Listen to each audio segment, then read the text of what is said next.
TV Channel 10, the GIS, and ABS Radio 90.5 FM. Proudly serving you, reaching more and more people every day.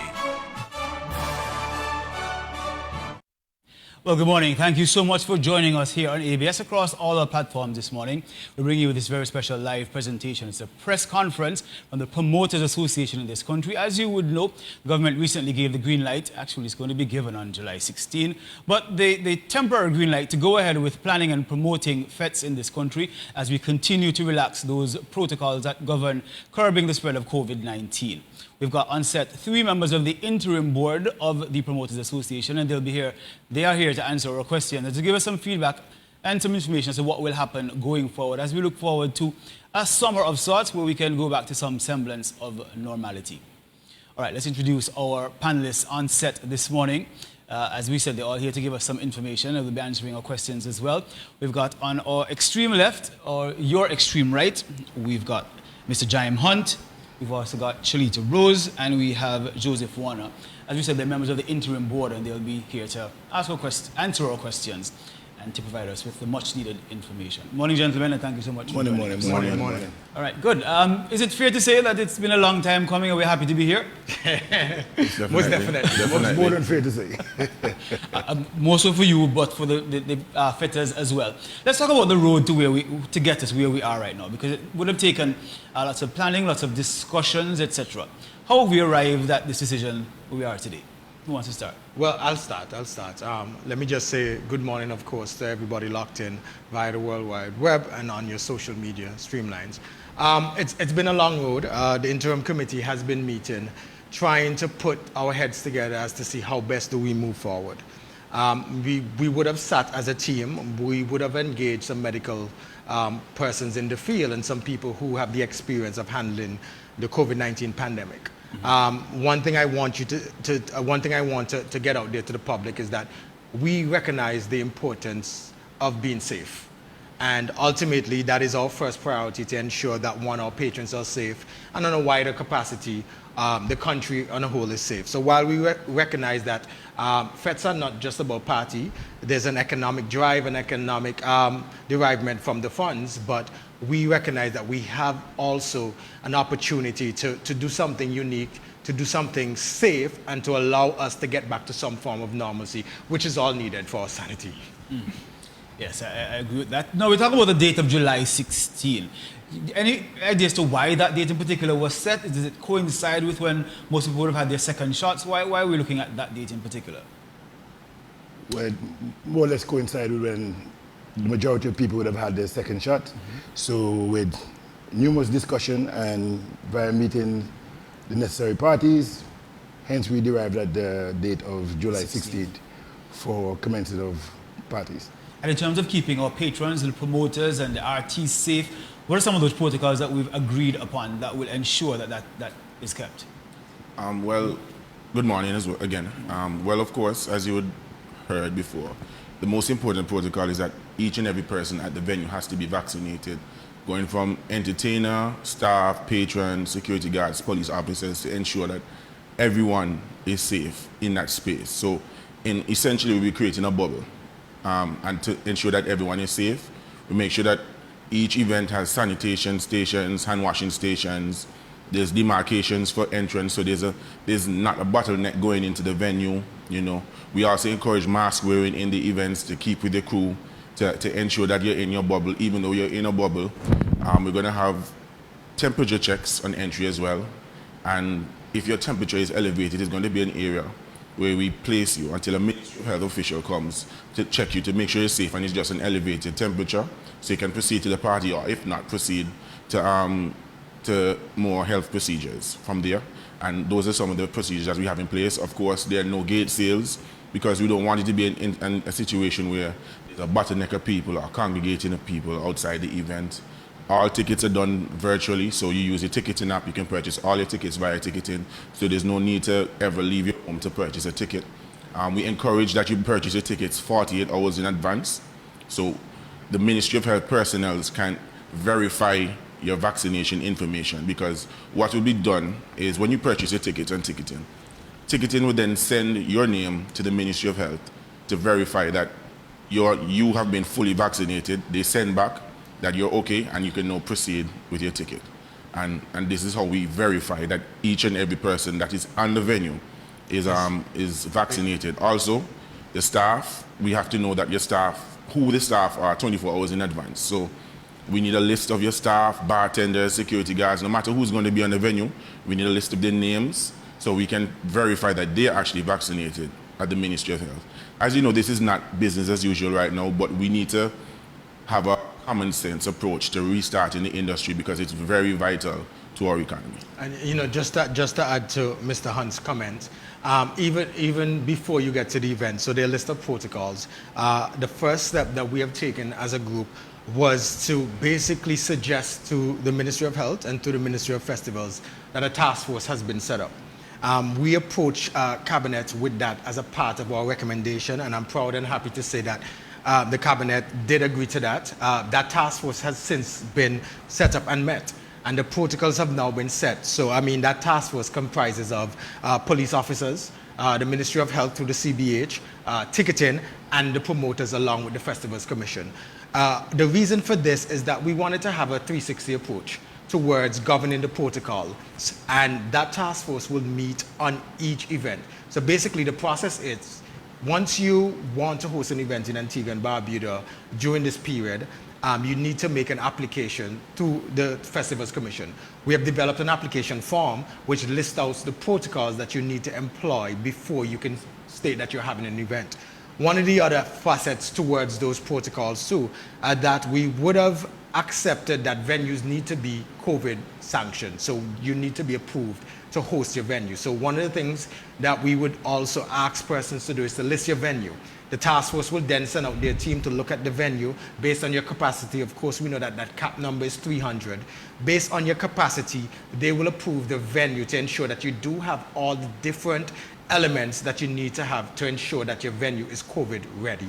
So those are some of the protocols, and we're working feverishly to ensure that those protocols are employed. So any promoter, we're asking you to basically ensure that you're enforcing the protocols, because as Joseph would be able to elaborate on, once you don't uphold those protocols, there would be consequences. And we have made a recommendation to the Cabinet, and the Cabinet has agreed that those protocols need to be enforced, and if they're not enforced, then we would have that fine or those repercussions coming after shortly. Right, so those consequences that CHALITA alluded to, what are those consequences? You don't adhere to the protocols, what then happens? Well, a fine is set in place where there will be a $5,000 fine, and your liquor license will be taken away from you for future events. We are all in this together, so we want to make sure and ensure that everybody stays safe so we can get on with some form of normalcy back to life. All right, let's take it step by step, because you've pointed out a lot of things that will go into making a fete work, or any activity work, entertainment activity work going forward. So let's start with the promoters. Let's start right there. As you're saying, you have to be registered in order to put on an event. There's a form that's been set up that you have to fill out. Who does that form then go to? Who approves it before going forward? So the application form is obtained from the Festivals Commission. Once you fill out that application form, it then comes into the task force. The task force then meets on it.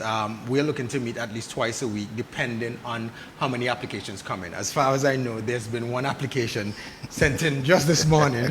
We would have gotten news. So you submit your application. The task force then meets, look at your information submitted. Once the application has all the relevant information, the task force then goes out and does its work, ensuring that one, the venue can be approved, and two, to ensure that you are signing and you're agreeing to uphold all the protocols, and you have the ability to do that at that venue. So those are some of the processes available towards other promoters. And if you're not sure, we're asking them to reach out to us. There's a Promoters Association group that you can reach out to, or you can just reach out to any one of us or call the Ministry of Festivals, the Festivals Commission, and they'll be able to guide you as to the process. Staying on promoters, my final question where that's concerned. I'll feel that in a second. You're excited. In terms of relaxation, it's been a tough time for promoters, we can agree to that. In terms of relaxation of entertainment tax, any thoughts given to that? Any news you've heard of that? Any relaxation to royalties that have to be paid to ECHO? Anything where that's concerned? No? Are you hoping that happens? Well, we're all in this together, as I said earlier. So we all went through the economic crunch together. So we're all looking for relaxation because we're trying to, as much as we're trying to make things safe, we're trying to make things affordable so we can go out, have fun, bring back some sense of normalcy. So these discussions most definitely will be had. We also want to remind everyone how important the entertainment sector is to Antigua. I'm pretty sure between myself and CHALITA and Mr. Warner, we employ a lot of people annually, and this income, I'm pretty sure, was missed over the last 15 or so months, and I'm sure it's going to be welcomed by people who have not been working in the entertainment sector, the bartenders, the auxiliary staff. So this is a great step forward for entertainment, safely of course, but I think this is a great step forward. In terms of the approving of venues, I know it's been touted that those outdoor venues are best for containing or curbing COVID-19 spread. Is there any special allocations to be made for those events that are held outdoors as opposed to those indoors, or will the task force make those decisions as they come, as the applications roll in?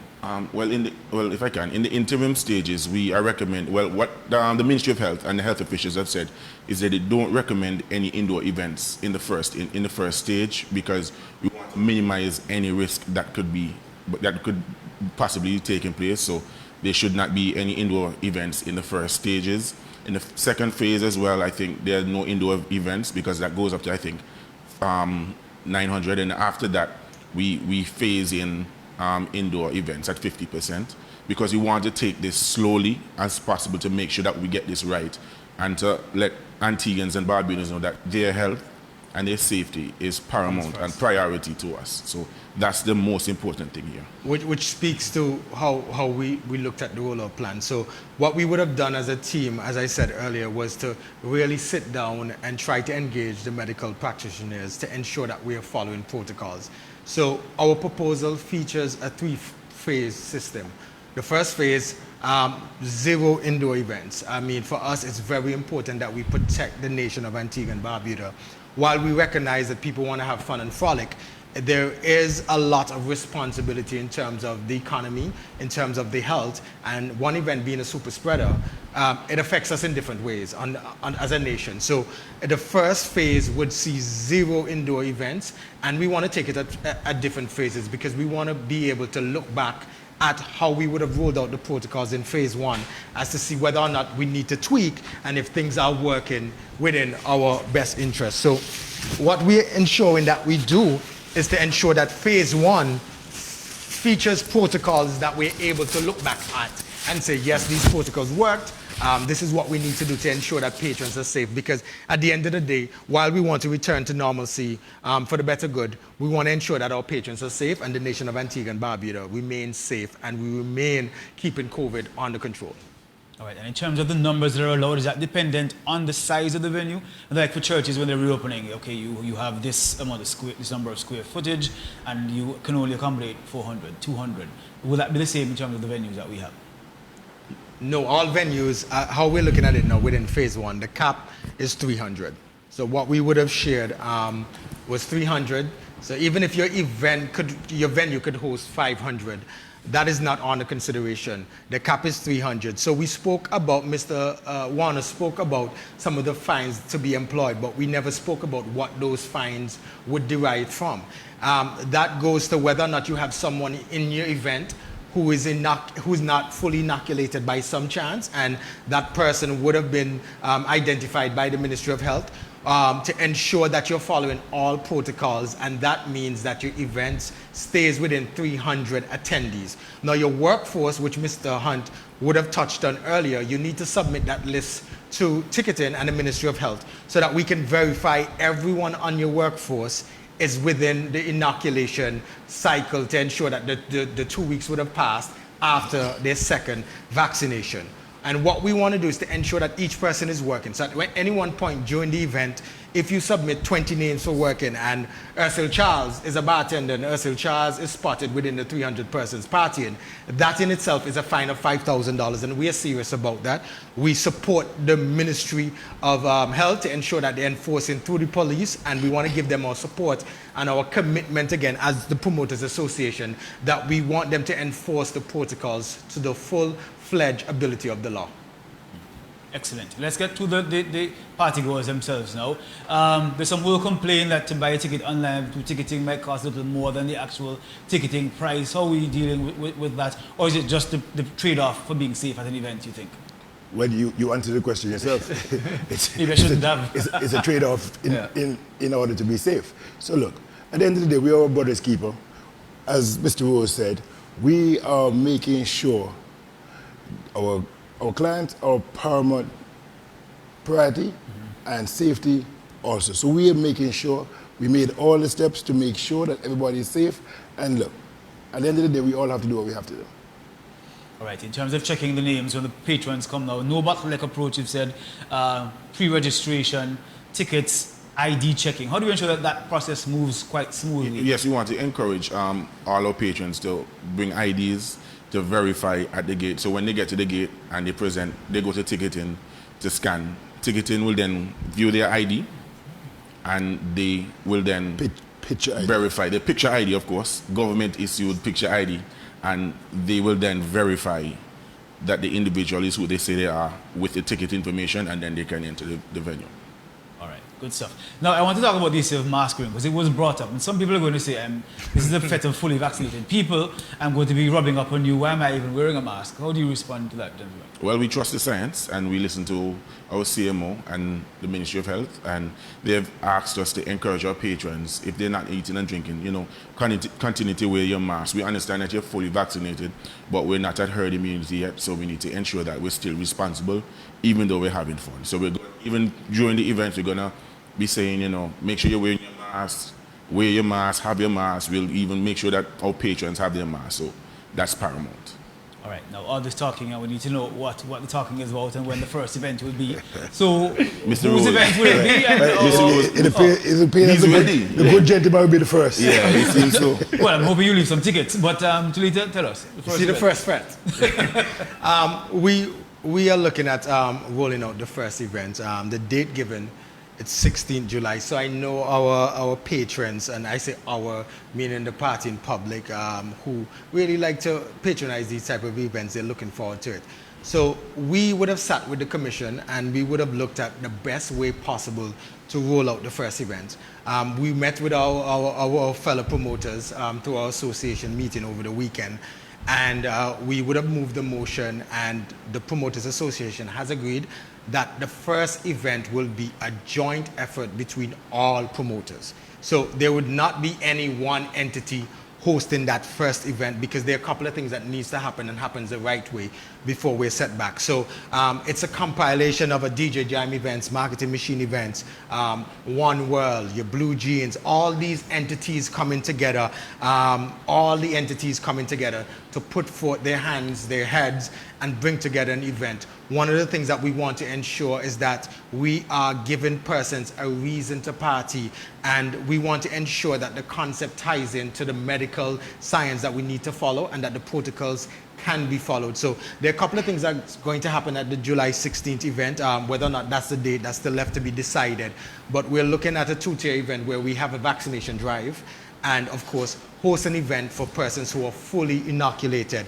And I see a GM already partying, ready to party, but we want to make a public appeal here to persons while we're here. If we are going to get back to any form of normalcy, if you want to come to your red eye, your LOL, your best brunch ever, your blue jeans, your white fete, your pure, whatever that event is, you need to be fully vaccinated.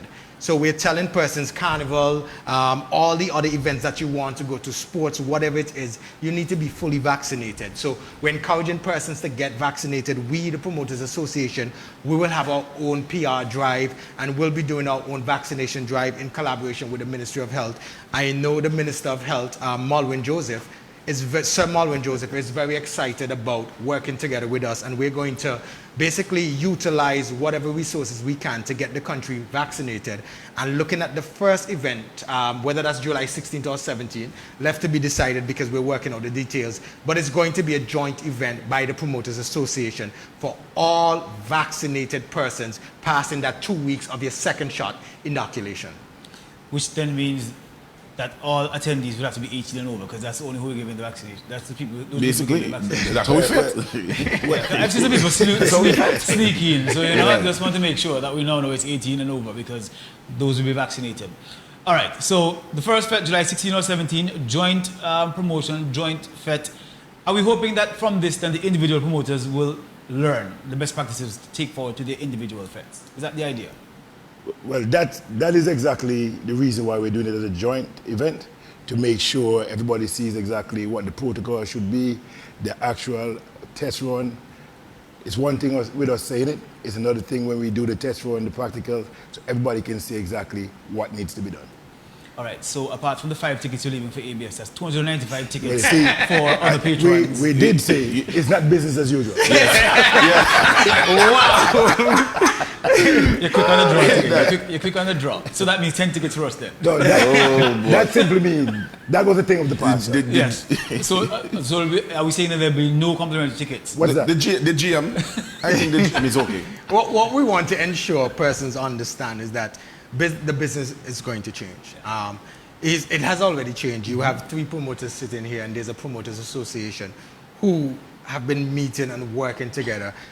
It's been a while since that has happened, and I could tell you one thing: we're unified as a group of promoters, male and female, and we're looking at this as an approach where we need to be professional, we need to be responsible, which is why we want to come together, because we want to offer our patrons the best experience. Who better to do it than a collaborative effort?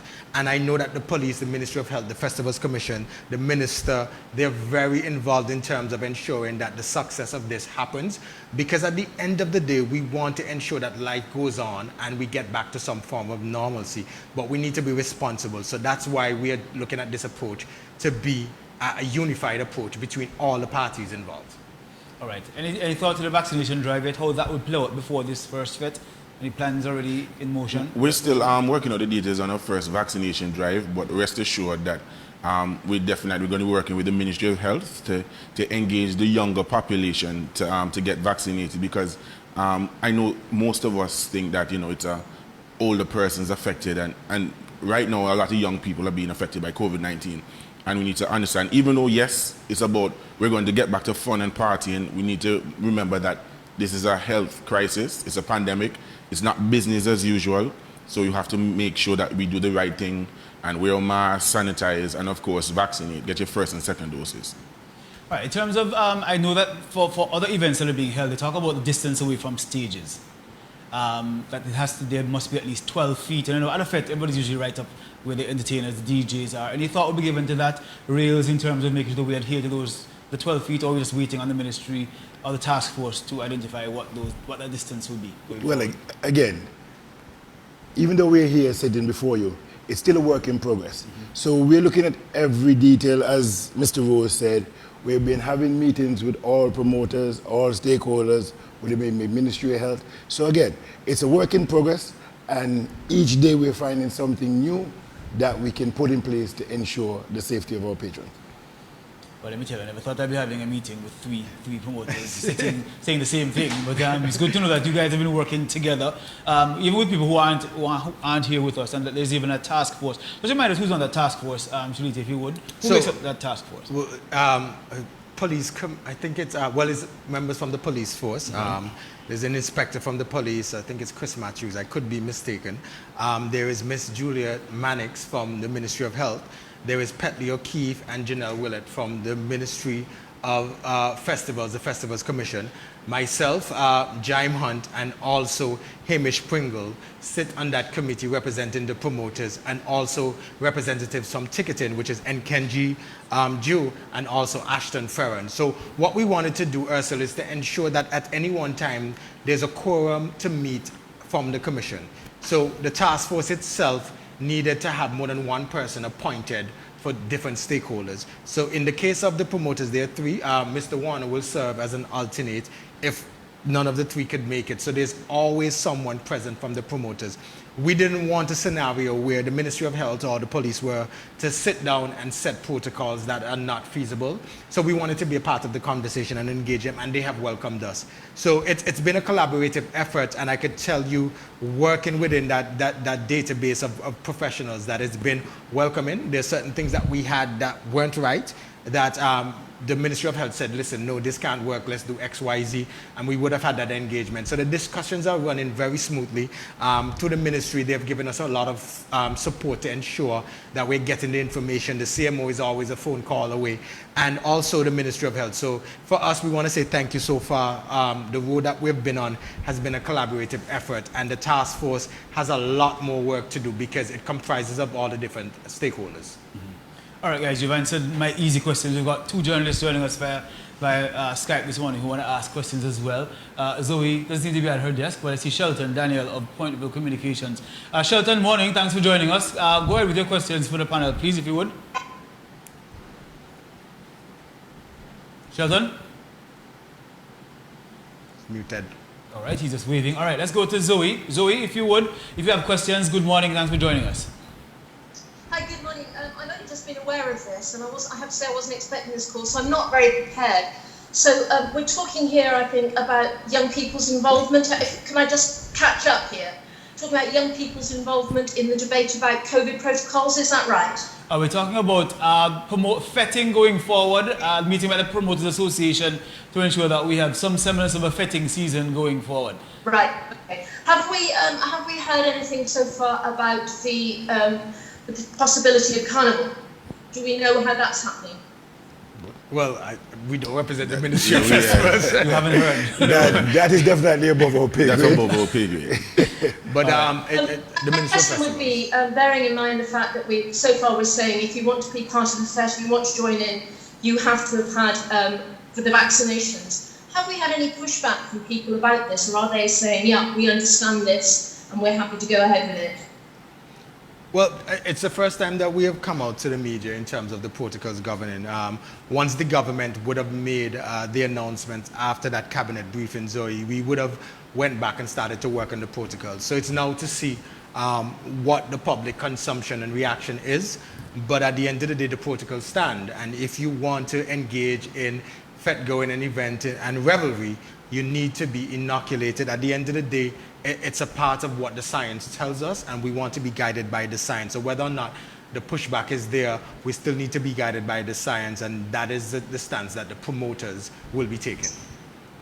Bearing in mind, of course, that it's fete, a lot of young people want to go to fetes, and this means that we need to be vaccinating young people. Now, in England today, just today, they have opened up vaccinations to anybody 18 years old or over just for the day. What are we going to do about that in Antigua and Barbuda? Because at the moment we're not down at that level, and that is certainly an age group that's want to be going to be out there fetting, partying, having fun. Has the government had anything to say about that at the moment? Well, what we have done, as I mentioned before, is we've come together and we decided, we need to take things into our own hands and create our own marketing and vaccination campaign drive that appeals to younger persons and understand that vaccination is important, not just to go to fetes and not just to party, but to get back to a semblance of normalcy. And we'll be rolling out with that campaign shortly. And of course, 18 and over, I think, is the benchmark to get vaccinated in Antigua. So we're definitely aiming at that market, as you mentioned. Right, excellent. Zoe? Young people at the moment, are they more understanding of the importance of vaccination than perhaps some of the older generation? Well, that's going to be a part of a marketing campaign to explain to them the importance of vaccination and the importance of being inoculated. So that is a part of our marketing campaign. Excellent. Anything we can do to help at ZDK to promote this, you have our full support. I think that's all my questions for the moment. Thank you very much. I'm sorry I came into this rather late. No problem. Right. Thank you, Zoe. All right, seems like Zoe wants to buy a ticket. All right. She's ready to fetch. She has someone young to bring. Shelton today has any questions yet? Shelton, do you have any questions for the team? All right, Shelton has disappeared from his beautiful New York skyline. Yes. All right. All right. Just for clarification, that the representative from the police force is Chris Warren. Chris Warren. Yes. Apologies, Chris. Yes, Superintendent Chris Warren. So, All right. Man, you're not issued a ticket for not remembering the gentleman's name. Once it's not the 5,000. Any closing comments from you, gentlemen? We've exhausted the line of questioning from all partners on Skype. As my colleagues have said, this is a long time coming. We've been preparing this for, I think, about 15 months now. From the time that the event sector closed, we all got together, we started meeting, and at that point when we started putting protocols in place, there was not a vaccine. So we were even planning before that there was a vaccine. So we've definitely taken our steps and taken our time to approach this smartly and with the science, and ensuring that we're working with the Ministry of Health and we're working with the Festivals Commission, the police, and all entities involved to ensure that even though we're getting back to a semblance of normalcy, people are getting employed again, you know, things are going to start happening again, that we take this slowly and do it the right way. And I mean, as Mr. Rose said, everything is not set in stone, it's a work in progress. So we are all people that are approachable. We are open to suggestions, comments, and anything anybody would want to share with us to make sure we are having a good and safe time. CHALITA? I just want to say thank you, of course, for having us, and just to employ and persons to follow the protocols. Our fellow promoters, we do have an email address that you can contact. That email address, JIME, is AntiguaPromoters@gmail.com. AntiguaPromoters@gmail.com. So if you're not a part of our group right now, you're looking to host an event, you can send us an email. We will send you the form, or also you could reach out through the Festivals Commission to ensure that you are getting the right information. I want to also appeal to persons out there to go forward, talk to your medical practitioner if you have an issue or you're not sure, but to get your vaccines and to get both doses, because at the end of the day, it will be required to participate in our events, and we are here to look at the wider capacity of hosting events and getting back into some form of normalcy. So the work will continue. The promoters will continue to meet with the stakeholders and to ensure that we employ the necessary protocols for safe and fun reopening. All right, I'm hearing Shelton is back online. Shelton, did you have questions for the panel? Yeah. Let me just pull this up. Ursula, I'm sorry about that, but as I just typed in the chat, I only got to know about this interaction while I was on air hosting my program, and I got a message from CHALITA to call him. So I didn't have time to really prepare. But I got that we're talking about how do we treat with the reopening of events and entertainment events and things of that sort that promoters organize so that we can, you know, make it safe and meet with the criteria that is set by the authorities. Is that correct? That's correct. There's a promoters association in place, a task force who manages applications to host and the actual hosting of the events. So we're just being brought up to speed with those. Okay, now at this stage I'm not hearing very well what you're saying. But can you just lay out for me whether it is a case that people are going to have vaccine IDs for them to be admitted to those kinds of events, mass crowd events, as proof of them being vaccinated, and what is the practicality of having those vaccination IDs, which seems to me to be the only way that you can be sure that you have relative safety and that people comply. Because in any kind of partying atmosphere, we don't expect people will be curtailing themselves to keep 6 feet apart from the next person and to wear a mask when they've danced 1 minute, they're perspiring already and it's really no use anymore. So if you can just explain for us the real safety measures that will be put in place that have a reasonable chance of guaranteeing that we can open safely within and post-pandemic. Well, as I stated before, we will not be using the cards because we don't think that that's the most effective and safe way. We'll be using ticketing and the Ministry of Health's portal. So as we said, all tickets will be sold virtually. And when you purchase a ticket, your name will be sent to the Ministry of Health to ensure that your name has been verified for your first and second doses, and it's been 2 weeks since your second dose. That information will then be sent back to ticketing. The list, the full event list, will then be printed. Ticketing will have that. You walk with your photo ID to the event. So Mary Sue gets to the gate. Mary Sue has an ID in her hand. Ticketing that takes Mary Sue's ID, checks Mary Sue's off the list because she has now been verified twice that she has had first and second doses. So that is the way that we ensure, not just by ticketing, but that information is then going to the Ministry of Health before you can even purchase that ticket. So we have to verify via the Ministry of Health. So those are the way. And also, you can't purchase a ticket on anyone else's behalf unless you give ticketing their name as well for verification. So if you and John are going to the event, John's name has to be verified as well. And when John gets to the gate, he has to be verified again. Excellent. All right, Shelton, did you get that? Yes. Yes. Yeah. If I can just follow up on that. I mean, it sounds good, albeit a little convoluted, but maybe convoluted is part of the new normal that we are told about all the time. How confident are you that people are going to get with it, get with the program of the new normal of a convoluted process of verification and proving that you have been vaccinated? People tend to like, especially in matters of entertainment and so on, in my experience, to be as spontaneous as possible.